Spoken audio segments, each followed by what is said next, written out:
La Superintendencia de Administración Tributaria solicitó el cierre de la panadería Berna ubicada en el Paseo de la Sexta. La decisión de la SAT generó debate en redes sociales y permite la discusión de la justicia tributaria.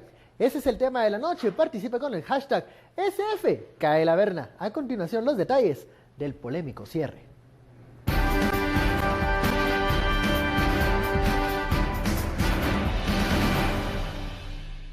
La SAT informó en sus redes sociales que solicitó en diciembre del 2016 al Juzgado Octavo de Paz el proceso del cierre de la panadería Berna, pero la audiencia fue programada para marzo de este año, indicando que la panadería tiene 7 expedientes por no emitir facturas. Mientras tanto, los propietarios de la panadería pedirán asesoría a sus abogados antes de dar declaraciones. El lugar permanece abierto y de manera inesperada, después de las 6 de la tarde, 2 personeros de la SAT llegaron al lugar a verificar la facturación de la panadería Berna. Bienvenidos a Sin Filtro, noche de martes. Bueno, una noticia que fue objeto de debate en redes sociales durante varias horas, este anunciado cierre de la panadería Berna por la Superintendencia de Administración Tributaria, pero que generó una conversación sobre ¿hasta dónde llega la SAT? ¿Por qué los comercios siguen sin dar factura? ¿Debe haber diferencia entre empresas grandes y empresas pequeñas? De eso vamos a hablar esta noche con la etiqueta SF, CaeLaBerna. Damos la bienvenida a nuestros analistas, Philip Chicola y Juan Carlos Sandoval. Muy buenas noches. Carlos, buenas noches. Felipe, buenas noches. Buenas noches, Juan Carlos. Carlos. Bueno, comenzamos con este tema que fue protagonista de debate en redes sociales, ¿no? El momento en que la SAT da a conocer, mediante un tuit del señor Solórzano Fopa, que se ordenaba el cierre de este negocio porque no emitía facturas. Los tuiteros comenzaron a comentar, algunos a favor de la misma panadería y otros que apoyaban el actuar de la SAT. Pero aquí tenemos que entrar a un tema primero de forma. ¿Cómo se dio a conocer y qué opinan de la conversación que se generó en redes sociales sobre este tema? La SAT ha sido protagonista durante todo 2016, el año pasado, de este tipo de acciones en donde buscaban pues mejorar los controles de la tributación. ¿Y qué comentarios le merecen las reacciones en redes sociales, Juan Carlos? Carlos, buenas noches. Yo creo que, tendremos que ser justos. Si en algún momento fuimos críticos de, por ejemplo, casos como Aceros de Guatemala y demás, que tenían pues adeudos, tenían delitos para con el Estado de Guatemala en cuestiones tributarias, pues habrá que ser justos con aquellos que no dan factura. Y tenemos que ser justos también como ciudadanos de entender que a todos nos toca colaborar. No es si se es pequeño, si se es grande, si se es mediano. Yo no recuerdo cuánta cantidad de años llevo escuchando el mismo discurso, ¿no? Tenemos que ampliar la base tributaria. Yo no sé cuántos años llevamos hablando de, sí, que paguemos todos. Formalizar a los comercios. Demos factura, listo. O sea, exijamos factura. Exijamos la factura también. Y yo le digo una cosa, yo entiendo que el modelo de negocio de la panadería Berna es exitoso por su alta calidad, porque realmente se come bien y se come a un precio pues cómodo. El tema es que probablemente el valor de los panes de la panadería Berna subirían 1 o 2 quetzales emitiendo la factura y que complicaría el tráfico de personas dentro de la panadería porque es un proceso más bien artesanal, ¿no? Y eso complicaría la cosa. Pero es lo que nos toca para poder contribuir al desarrollo del país. Muchos tuiteros opinaban de que había un desincentivo por parte de la SAT con este tipo de verificaciones a los negocios, que la gente se está ganando el sustento diario. ¿Por qué llegar a molestar? Dicen los tuiteros. Vean, a mí, yo empecé a seguir ya tarde la conversación del superintendente en redes sociales, estuvo muy activo, por cierto. A mí me molestó la doble moral de muchos guatemaltecos. En el sentido de decir, sí, que se claven a las empresas, que los grandes, que los evasores y todo. No, pero ahí no. O tal vez la otra panadería que acaba de abrir ahí a la par, de plano le dijo al superintendente que la fuera a cerrar. O no, porque fíjese que ahí la comida es barata. No, hombre. Es que, vean, la pregunta que lanzábamos en el sondeo en redes sociales habla del concepto de justicia tributaria. Y la justicia tributaria parte de la premisa que todos pagan de acuerdo a sus capacidades. Entonces, el pequeño que gana poco, que tiene ingresos pequeños, que tal vez vende un producto barato, como sea, igual le toca pagar, poquito, pero le toca pagar. Igual que el grandote que factura mucho, que le va re bien, que genera muchos ingresos, le toca pagar mucho, pero al final, en la justicia tributaria parte de la premisa que sin importar el tamaño, todos debemos de pagar y que se pague en función a las capacidades. Empezar con ese argumento de decir, no, porque este es barato, fíjese que aquí es más un producto de consumo popular, a ellos mejor no les caigan. Cuando se empiezan a hacer esas clasificaciones de a este sí, a este no, ahí es donde se genera la arbitrariedad. Y generalmente en la arbitrariedad nunca sale ganando el más pequeño, siempre, sino que el más poderoso es el que se monta en la arbitrariedad. Entonces, a mí sí me molestó que después de toda la algarabía que se veía en el 2016, cada vez que se conocía que una gran empresa estaba siendo intervenida o que había un proceso en su contra, desde redes, que ahora resulta que porque es un negocio pequeño o un negocio pues, de consumo popular, pues que haya habido como esa defensa oficiosa. O sea, nos vemos mal. Aquí deberíamos de estar justamente promoviendo la justicia tributaria y que todos paguen. Pero, a ver, construyendo sobre el argumento de Philip, en este mismo espacio, Carlos, fuimos bastante críticos del presidente en el momento en que, de manera arbitraria, como bien plantea Philip, aunque no ilegal, porque está planteado en la Constitución, es su derecho. Sí, es parte de sus atribuciones, exonerar a alguien de pagar multas y de pagar otra serie de cargos por problemas tributarios. Esas arbitrariedades mandan un mal mensaje, pero la actitud del ciudadano también es un mal mensaje. También es un mal mensaje. El hecho de que nosotros como ciudadanos no pidamos la factura porque no nos sirve para poderla incorporar a la planilla o demás. O porque me va a salir 5 que sale más barato. Porque me va a salir, también es posible, ¿no? O sea, nos vemos mal y aún así tratamos de exigir. Es realmente importante que los ciudadanos exijamos. Ahora, y que exijamos un uso transparente de nuestros recursos. Juan Carlos pero Philip, cuando pagamos. Juan Carlos Philip, hay que hacer un ejercicio, no sé, con las personas que tenemos a nuestro alrededor, quienes aún están exigiendo factura, a pesar de que ya no está la cuestión de la planilla. O sea, existe la moral tributaria. Luego del 2015, el 2016, ¿cómo estamos nosotros reaccionando? ¿Cómo nosotros somos como ciudadanos, como agentes tributarios, si estamos siendo responsables o no? Yo creo que ese ejercicio saldríamos bastante mal. Si la puede pedir a consumidor final, no le importa a nadie. Pero hay gente que ni siquiera pero por eso le digo, está exigiendo. La puede pedir a consumidor final, no importa, con que usted la agarre y se la lleve, vale. Esa persona, como en el caso de la panadería Berna, que es un modelo, el caso de la panadería Berna habrá que entender que prefirió pagar la multa, no una vez. La pagó prácticamente 4 veces. Sí, porque si ya tenía 7 procesos, que es lo que el comunicado que publicó el superintendente dice, si ya tenía 7 procesos judiciales, es que ya ni siquiera eran procesos administrativos dentro de la SAT, sino que si hay 7 procesos judiciales, quiere decir que ya había varias denuncias, ya no es un caso aislado, ¿verdad? Vamos al primer corte, seguimos con este tema. ¿Qué opina usted de la justicia tributaria? O todos hijos o todos entrenados, la etiqueta SF, cae la Berna. Regresamos luego de la pausa.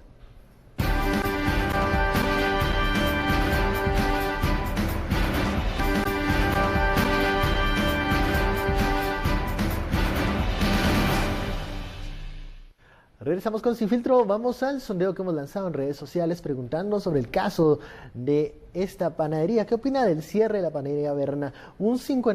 Bastante parejo, un 51% apoya a la Superintendencia de Administración Tributaria y muy cerca, un 49% cree que esta acción de la SAT es injusta. Ya lo decíamos en el primer bloque, esto se genera por una interacción en redes sociales, en Twitter, del señor Francisco Solórzano Fopa, que responde a un tweet y da a conocer este cierre de la panadería. Estos son algunos de los tweets que se mostraron durante esta tarde. En este da a conocer ya el comunicado formal, en donde se conoce que el proceso se inicia desde 2014 y 2016. No paró ahí el señor superintendente y le respondió a los usuarios en redes sociales de qué sucedía en la panadería Berna y por qué aún seguía funcionando.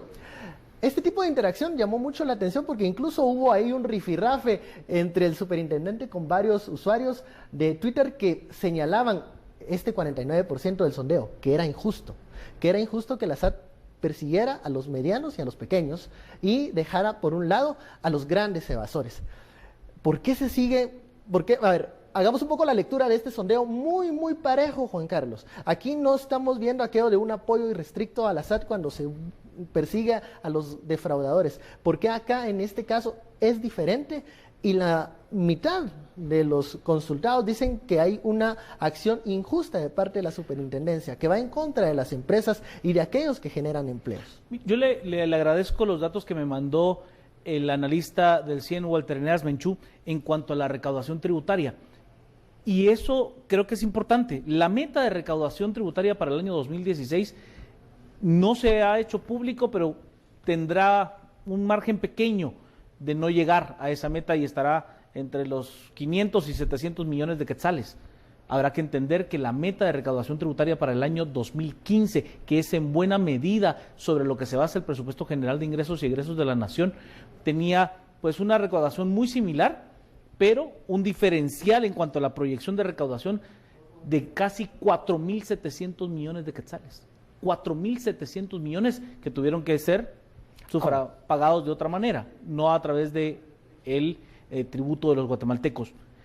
Y en buena medida, la forma en la que la superintendencia llegó es a través de acciones judiciales. Más de 2.000 millones de quetzales se recuperaron por parte de la autoridad tributaria a través de la acción judicial. No podemos pensar que ese modelo se va a repetir en 2017. Pero es que estamos hablando de dos, es muy probable, la cartera supera los 10.000 millones de quetzales en procesos judiciales. 10.000 millones. Pero habrá que entender, Carlos, que no estamos hablando de lo que sucedió con las grandes empresas donde había un delito. Aquí es una sanción administrativa que lleva al cierre. No se está hablando de que se va a confiscar, por ejemplo, el equipo de la panadería Berna, que se va a tener un interventor. No, o sea, estamos hablando de un cierre de la empresa que tendrá costos administrativos grandes, si usted los quiere, para un empresario mediano, porque no podemos decir que la panadería Berna, con lo que se vende, sea un pequeño contribuyente. Eso es engañarnos. Pensar que la panadería Berna factura 5,000 quetzales al mes, eso es de verdad engañarnos. Leer estos resultados preliminares del sondeo, mita, dicen, es injusto. Por eso a mí me hizo recordarme aquella frase de Porfirio Díaz, que decía: para mis amigos los privilegios, para mis enemigos la ley. Es que no es así. Por eso les digo, vean, si estamos viviendo un proceso de combate generalizado contra la corrupción, y que de ese combate contra la corrupción se desprende pues un proceso por rescatar a la SAT y que la SAT empiece a cobrarle a todos, ¿va? Grandes, medianos, pequeños, personas individuales. Incluso recordarán que en este espacio Estuardo particularmente es bastante crítico de la informalidad, porque a la informalidad no le llega la administración tributaria. Al final del día es que todos tenemos que pagar. Y vean, lo que pasa aquí también, si partimos otra vez de la premisa de decir a unos sí, a otros no, ahí es donde se abre para la arbitrariedad. Y otra cosa, uno de los comentarios más recurrentes que estoy viendo en redes sociales es que hay muchas personas que preguntan: ¿y los exonerados por el presidente? Esa norma anacrónica de la Constitución, porque parece una norma de la monarquía española, donde el rey le perdonaba al cuate si le pagaba. Pulgares arriba, pulgares abajo, una cosa así. A ver, eso de que el presidente pueda exonerar del pago de multas democráticamente a sus amigos, esa es la peor arbitrariedad, y lo peor es que está institucionalizado porque está en la Constitución. Eso se debería quitar. O cualquier presidente debería hacer un ejercicio de tradición republicana y decir: vean, esa norma no debería estar en la Constitución, yo no la voy a aplicar. Y se puede, incluso así como el presidente Portillo emitió un acuerdo gubernativo donde dice: yo no voy a dar el indulto, y dejó en suspenso la pena de muerte, cualquier presidente puede emitir un acuerdo gubernativo y decir: yo, ejecutivo, no voy a aplicar la potestad presidencial de exonerar multas, y que se establezca un precedente. Pero si el presidente de turno: no, pues ahí, a ver, a vos te la perdono, vos sos chiquito, a vos también. Perdón, pero a ver, Juan Carlos mencionaba en su primera locución el tema del pago de impuestos por personas. Díganme ustedes, televidentes, cuando una persona individual, la SAT tiene un reparo, ¿Con todo? Y lo único que es lo único que le queda, pague, va. Y ir a hacer la gran cola también. Ajá, entonces, arreglar el tema. por eso les digo, a ver, el concepto tiene que ser aquí parejos todos. Ahora, a ver, si tenemos en cuenta que 2017 va a ser un año de retos para la Superintendencia de Administración Tributaria, se van a reforzar controles, podemos ver que estas acciones se van a repetir también en comercios parecidos a los de esta panadería. Ahora, eso no hará que exista un desgaste hacia la SAT, porque es muy bueno cuando pasa temas como grandes empresas o cuando se habla de exfuncionarios que van a la cárcel, pero cuando comienzan a tocar ya, digamos, empresas que no son las mayoritarias, las grandes, no puede acarrear esto un desgaste para la superintendencia de parte del ciudadano de a pie que dice, ay no, ahora ya me están persiguiendo, ahora ya me están castigando, ahora ya están castigando los comercios a los que yo iba. A los que yo voy. Pero también debe existir esa moral de decir, ¿sabe qué? Es que yo pago impuestos. Y si yo los pago y me duele, es que uno no paga impuestos porque le gusta. Pagar impuestos en un país como este, claro, pagar impuestos en un país como este duele. Cuando usted tiene una mala calidad del gasto, cuando usted tiene poca transparencia en el gasto público, pagar impuestos duele. Cuando no recibe servicios de calidad de parte del Estado, duele. Y tiene que ir a pagar esos mismos servicios en lo privado, le duele, pues están duplicando su gasto. Cuesta tener duele, solvencia pero tributaria. que haya otro que también gana, que es cierto, con trabajo, con esfuerzo, con tesón. A ver, es que a uno tampoco le regalan el dinero, Carlos. A uno también le cuesta. Y uno también tributa. Por lo tanto, esforcémonos todos, pues. Pero aquí hay una mentalidad de ver hacia arriba, tal vez como decía Philip, el poderoso, el que tiene las, digamos, que tiene las conexiones, el que tiene los privilegios. Pero entonces, ¿por qué no abogamos por la persona? Dejamos olvidada a la persona. ¿Y entonces? Como ciudadanos dejamos olvidadas a la persona. Claro.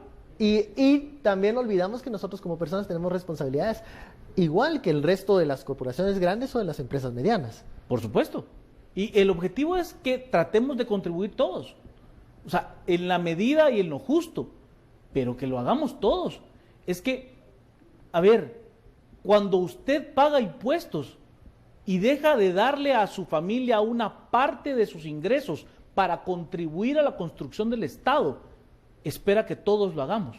Ahora, ahí comienza aquel círculo vicioso del que vamos a hablar en el otro bloque, sobre cómo los impuestos se los roban, como los impuestos son mal utilizados, ¿de qué vale que yo pague impuestos? Entonces, es un tema comienza ese círculo muy vicioso. válido. Bueno, vamos a hablar de eso en el próximo bloque. Hacemos una invitación para que envíe sus comentarios, opiniones con la etiqueta SFKE La Verna. Aquí vamos a estar comentando algunos de los mensajes que envíen los usuarios por redes sociales. Volvemos luego de la pausa.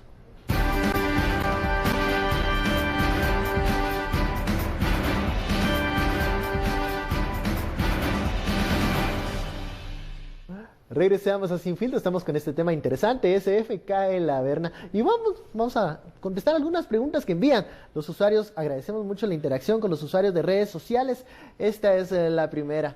Nos dice Brenda, tengo una pregunta, ¿esto quiere decir que las panaderías de barrio también deben de dar facturas? ¿Cuál es la diferencia? Sí. ¿Philip? Sí, tienen que dar factura. Y yo pregunto, ¿cuántas veces hemos pedido estas facturas en las tiendas de barrio? Aquí es donde se evidencia un problema natural. El problema natural está relacionado con el carácter de la SAT. La SAT es una instancia administrativa, por eso se llama Superintendencia de Administración Tributaria. No es una policía. Entonces, ¿qué me dice eso? La SAT lo único que puede hacer es recibir denuncias y operar la denuncia. Entonces, una panadería que opera en la informalidad, si nadie le dice a la SAT, mire, ahí en la primera calle de la zona 5, hay una panadería. Con la zona 5 no se me Hay una panadería. Le pido el favor. Hay una panadería que no da factura. Si esa panadería no está inscrita, la SAT no tiene los ojos en el terreno para ir por ella. Lo que pasaba con Panadería Verna es que Panadería Verna es un negocio formal. Lo que pasa es que operaba en esa zona gris donde, a ver, yo estoy inscrito, pero no hay factura, entonces subreporto mi facturación. Obviamente ya la SAT le había puesto el ojo. Pero aquí lo que pasó es como 7 veces. Entonces aquí hay una denuncia y la SAT va y le cae.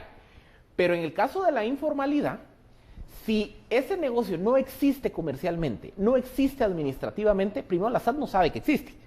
Y si no hay una denuncia que le diga, mire, vaya a esa esquina, porque en esa esquina hay una panadería de barrio que no me da factura, la SAT no tiene cómo llegar. Sí, o sea, no ahí está hay un escrito problema, formalmente. por eso les digo, de conceptualización de qué puede y qué no puede hacer Por la SAT. ejemplo, en el tema, bueno, no hablemos tanto de las tiendas de barrios o panaderías, pero por ejemplo las farmacias que tienen que cumplir con una serie de requisitos, supongo yo, sí están inscritas formalmente. Pero muchas de esas farmacias de barrios, si podemos mencionarlas así, tampoco Pero, dan a ver, factura. O te dan dos precios. yo quisiera sí hacer una reflexión muy ciudadana, en el sentido del que planteaba Philip, y es cuando me cuestiono para qué sirve entrar en la formalidad. O sea, ¿de qué me sirve como ciudadano salir del puesto en la Plaza Vivar, más pequeñito, más bajo el modelo de la tienda de barrio, e irme a un local mucho más grande, este local que queda entre la Quinta y Sexta Avenida de la zona 1 y 10ª calle, que es donde queda la Se panadería incrementan Berna, costos. donde ya hay más grande, donde ya es un espacio más grande, donde entro en la formalidad, donde realmente me sirve entrar en la formalidad, realmente recibo como persona que tributa los beneficios de un estado A la mayor. panadería de barrio le conviene entrar en la formalidad. Y es que aquel que se cuestiona el uso adecuado de los recursos tiene razón. Tiene razón. Y vamos a entrar en una diatriba profunda de saber qué es primero, si pagar o recibir. O sea, vamos a entrar a saber qué fue primero. Si tenemos que primero pagar nuestros impuestos para tener buenos servicios, o que con lo poco que se tengan servicios al menos dignos para poder contribuir como se debe. Eso retomamos la pregunta que dejamos en el bloque anterior, o sea, cuando no hay incentivo para tributar, cuando se ve que los recursos se utilizan o se los roban en cosas que no son necesarias, comienza a crecer aquel sentimiento de ¿para qué tributo? ¿Cómo romper entonces ese círculo, esa animadversión a tributar? O a buscar mecanismos para decir, no tributo tanto, tributo claro, menos. No, pero, a ver, y el no tributo tanto a este país, eso a lo que los técnicos llaman la moral tributaria, le han dado durísimo.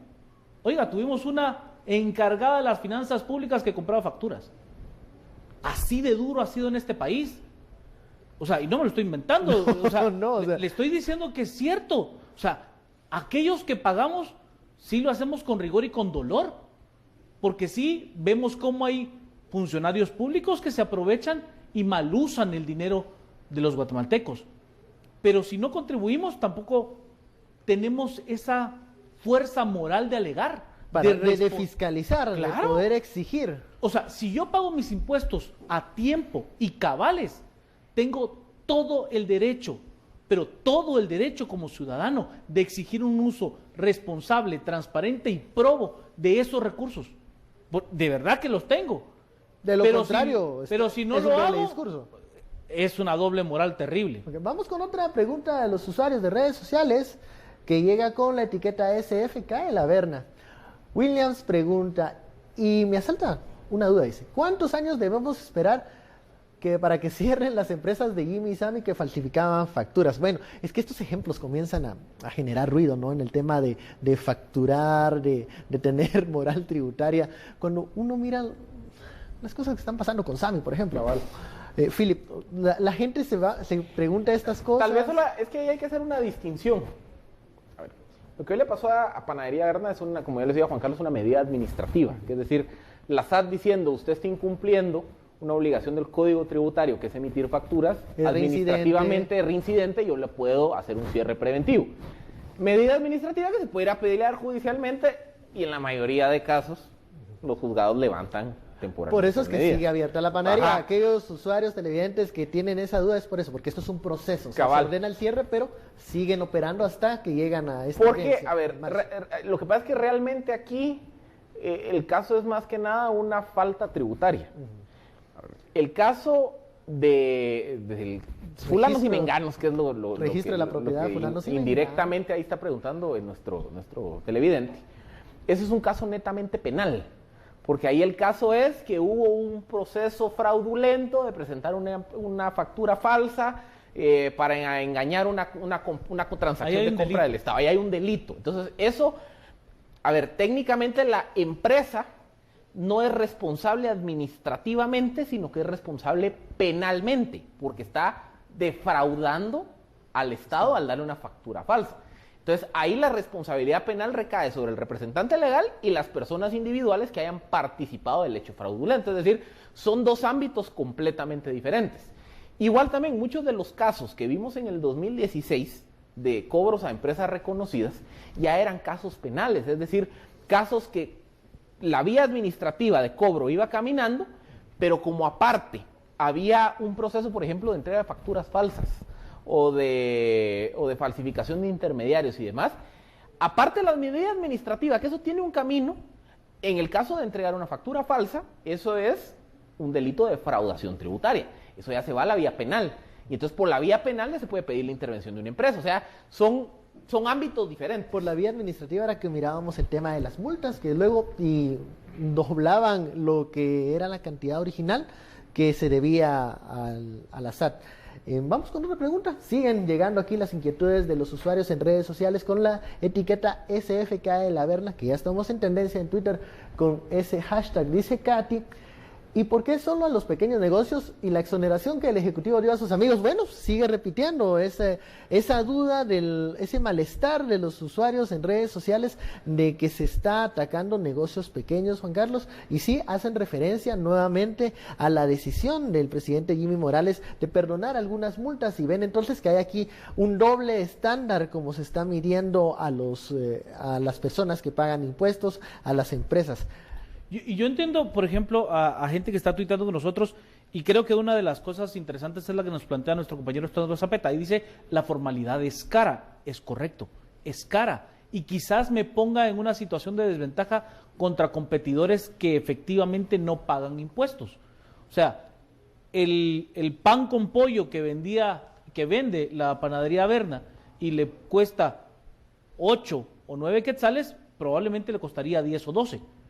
Si estuviera tributando, si estuviera implementando el mecanismo de factura, de tener personal para que no le atrase la operación, que es un tema también importante.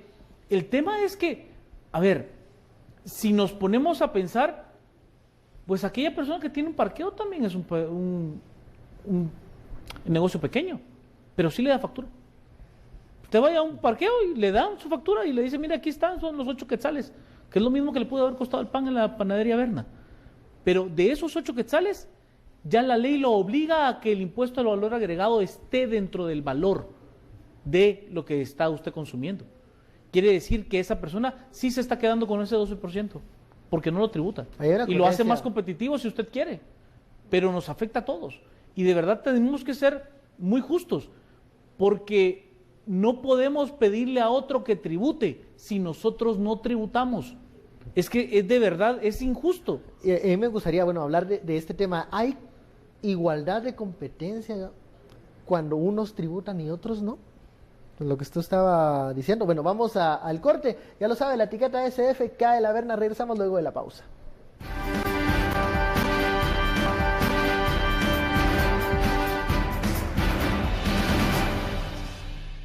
Continuamos con Sin Filtro, la etiqueta SFK de la Verna, y estamos hablando acá sobre un tema empresarial, si usted quiere verlo de esa forma. Cuando dos empresas están compitiendo, ¿qué pasa cuando una de estas no paga impuestos, no da facturas, encuentra una forma para evitar el pago de los tributos? ¿Qué está pasando entonces con esas empresas? ¿Cómo está la competencia entre ambas? Puede ser que ahí hay una competencia desleal que está afectando a otras empresas. ¿Cómo se puede ver ese panorama, Philip? Si lo queremos ver de una forma de vista empresarial y no tanto con el tema ciudadano de los tributos, sino qué pasa en el terreno cuando una empresa logra encontrar mecanismos para no pagar impuestos y la otra sigue sufriendo del pago de tributos. Es que, a ver, si una empresa encuentra el mecanismo, por ejemplo, para no dar factura, y se logra quedar con el 12% del IVA. A ver, reduzcámosle el IVA que le pagó a su proveedor, pero supongamos que se quede con el 7%.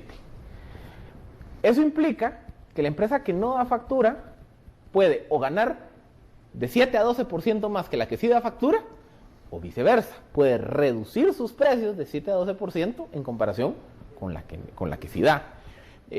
Les pongo particularmente el caso de la gasolina, del combustible. El expendio del negocio de expender gasolina es de los negocios que tiene las utilidades, los márgenes más cerrados entre la competencia. Es más, vayan ustedes a ver y se van a dar cuenta que la mayoría de precios de las gasolineras está en un rango de 5 centavos de hacia 5 arriba o centavos. hacia abajo. Es decir, o sea, Abajo, Ahí arriba. sí se pelean los centavos. ahí sí la utilidad es muy marginal. Y la ganancia que yo puedo tener respecto a mi competidor está más asociada a qué capacidad tengo yo para reducir costos. Pero si mi gasolinera no le da factura al consumidor y la de Juan Carlos sí, entonces eso quiere decir que yo me podría ahorrar hasta, ¿qué? 2 y pico por galón.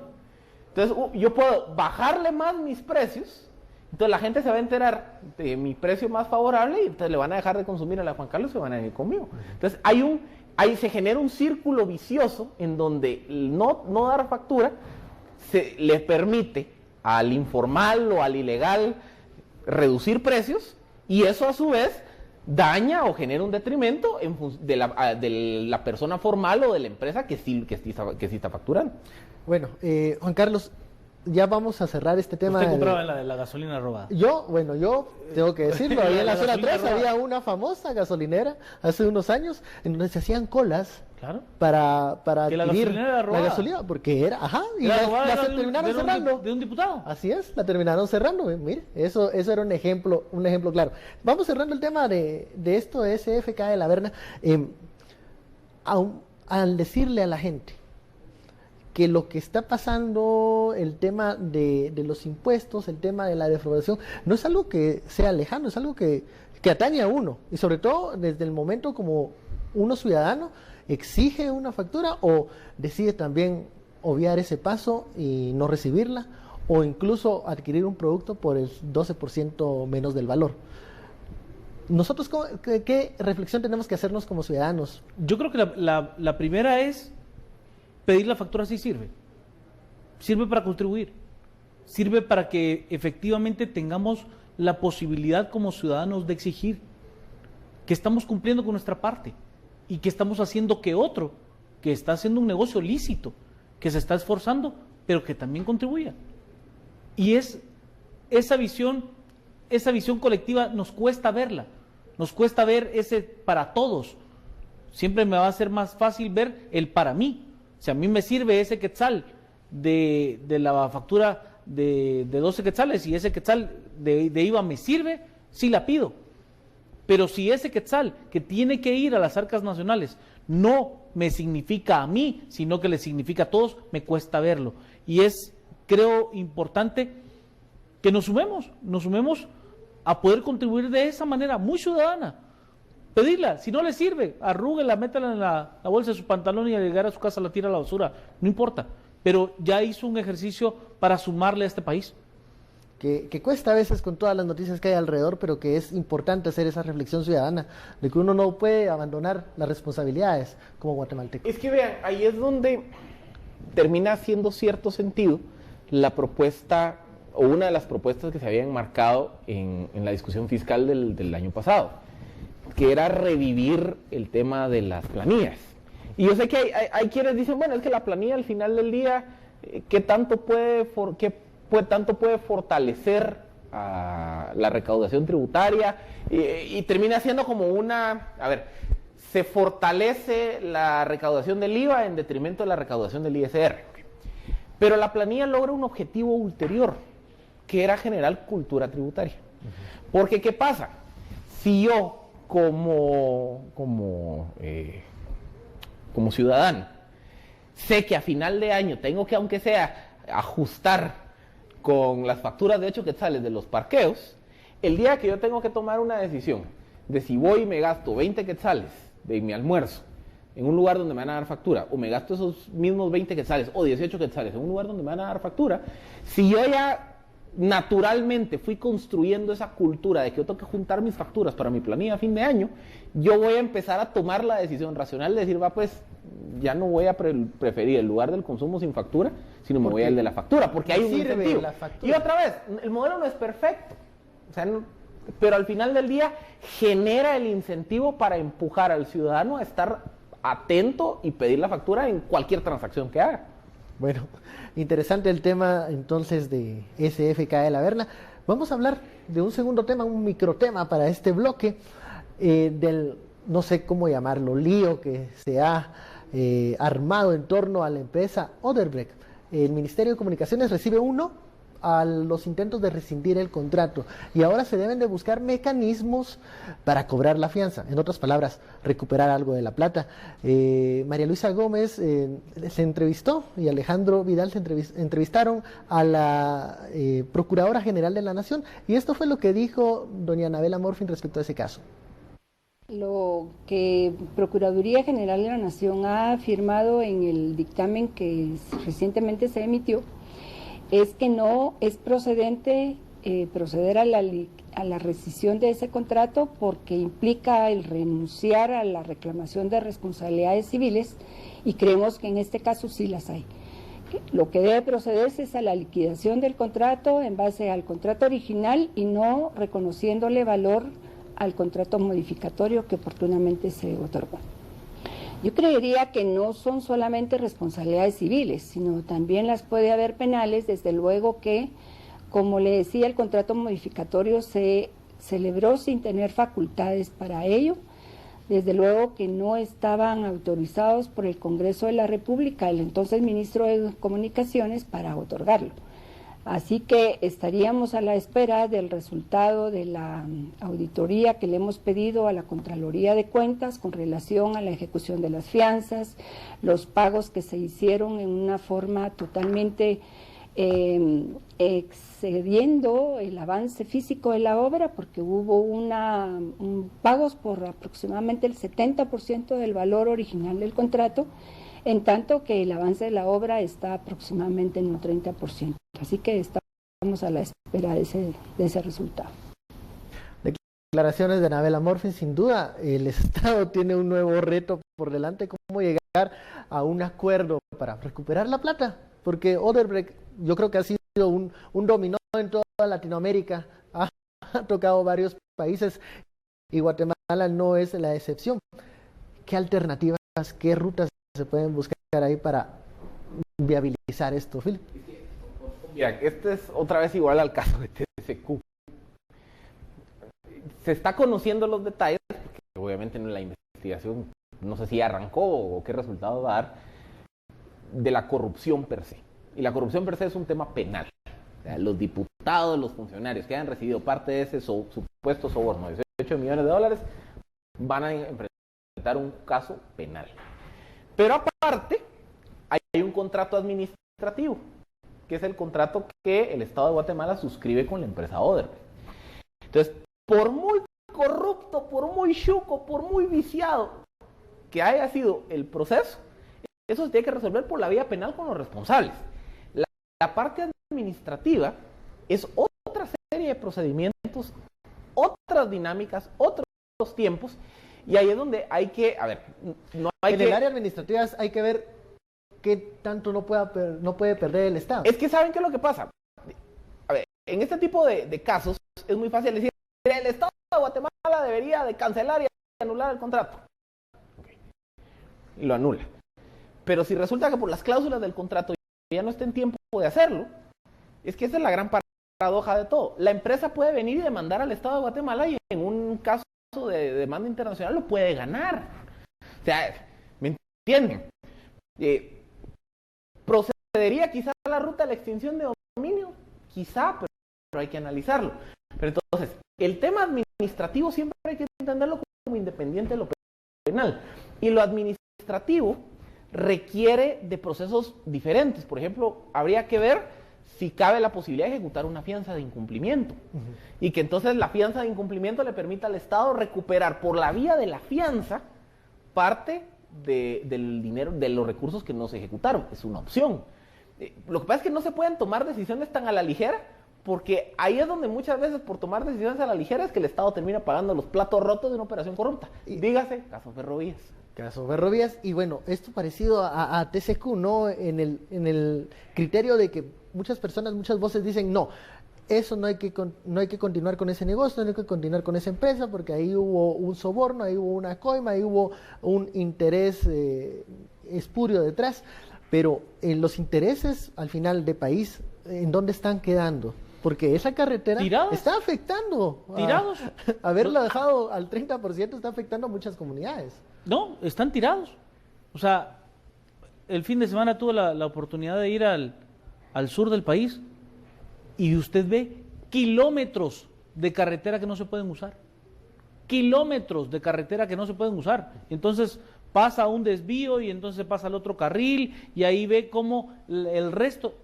Llegar a esos puntos son millones de quetzales, Carlos. Millones de quetzales que están inutilizados en cemento y en concreto. A ver, indudablemente, yo sí lo veo distinto al caso de la terminal de contenedores Quetzal, porque esa obra está terminada. Esa obra está para poderse poner en operación. Digamos que si no se opera ahí comienzan las pérdidas.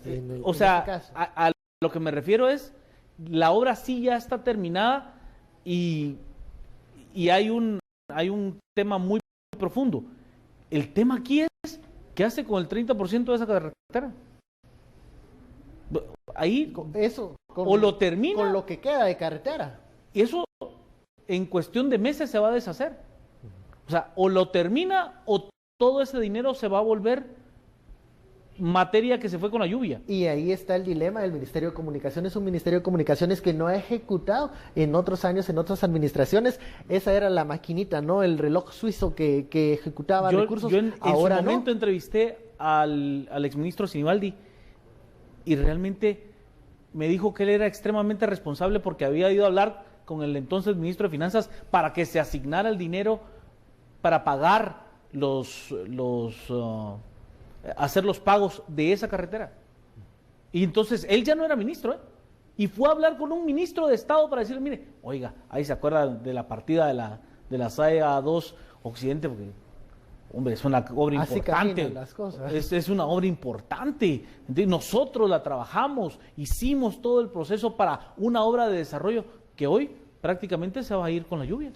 Responsabilidades penales, hablaba también la Procuradora General de la Nación. ¿Va a causar un tsunami o al menos una ola alta Odebrecht en Guatemala? Yo creo que sí. y vean, lo que pasa es que aquí el caso tiene mayor complejidad porque estamos hablando de un acuerdo que se hace judicial en el marco de una fiscalía con Suiza y Estados Unidos. La información tiene que venir a Guatemala, probablemente ya vino, pero hay que hacer todo un proceso de verificación. Por ejemplo, esos 18 millones hay que tratar de identificar a través de quién entraron, quién fue el intermediario, cómo se lavó. Similar al caso TCQ, es que hay muchos paralelismos. En el caso TCQ hay una declaración de Monzón donde dice, vea, ahí hay un soborno de 30 millones de quetzales, de 30 millones de dólares, perdón. Y el soborno lo lavó el señor Jonathan Chévez. Entonces, ¿qué hace la Fiscalía y la CICIG? Pues no solo ven los documentos que pudo haber tenido Monzón de control de lo que en teoría estaban recibiendo, sino que también tiene que ir a las cuentas de Chévez y ver que ese dinero efectivamente se haya movido. Entonces, es algo similar lo que tiene que ocurrir aquí. O sea, ahí hay un testimonio que dice que 18 millones de dólares fluyeron a Guatemala. Pero es que no se han conocido los detalles de a quiénes. Probablemente esos detalles cobraron? Ya lo tiene la Fiscalía. Lo que tiene que hacer ahora la Fiscalía, ya conociendo los detalles de la investigación, el famoso papelito chuco, es decir, a mí me dijeron que se utilizó tal mecanismo, tal empresa o tal persona lo metió al sistema financiero, etcétera, etcétera. Entonces hay que ir a verificar que esa transacción entró. Entonces ya con la información que se pudo haber aportado de la declaración de Odebrecht, con los detalles que se dio, más la verificación financiera de dónde se movió el dinero, se amarra y ahí viene el cuenta. ¿Quién iba a decir que ese papelito chuco iba a seguir vigente? Y vaya si no, porque Odebrecht metió las manos en varios países, no solo en Guatemala. Entonces veremos cómo se desarrolla esa investigación y qué resultados tendremos. ¿Vaticinas un tsunami? Yo sí creo que le va a pegar muy fuerte a la clase política de este país. ¿Más aún? Sí, si se comprueba, por ejemplo, esa ese rumor, esa información no corroborada de los famosos 250,000 quetzales por voto en el Congreso de la República para la aprobación, es terminar con una práctica Vox Populi, Vox Dei dentro del Congreso de la República, el sapito y el sapón. Cuán grande es el paquete, ¿no? Y sí sería pegarle muy duro a una clase política que hoy está viviendo quizás su peor momento de la era democrática. Interesante. Muchísimas gracias, Philip y Juan Carlos, por este análisis, estos temas interesantes. SFK de la Verne también, lo que pasará con el caso de Odebrecht. A usted muchísimas gracias por su sintonía, pero antes los dejo con las recomendaciones del clima para mañana. Feliz noche.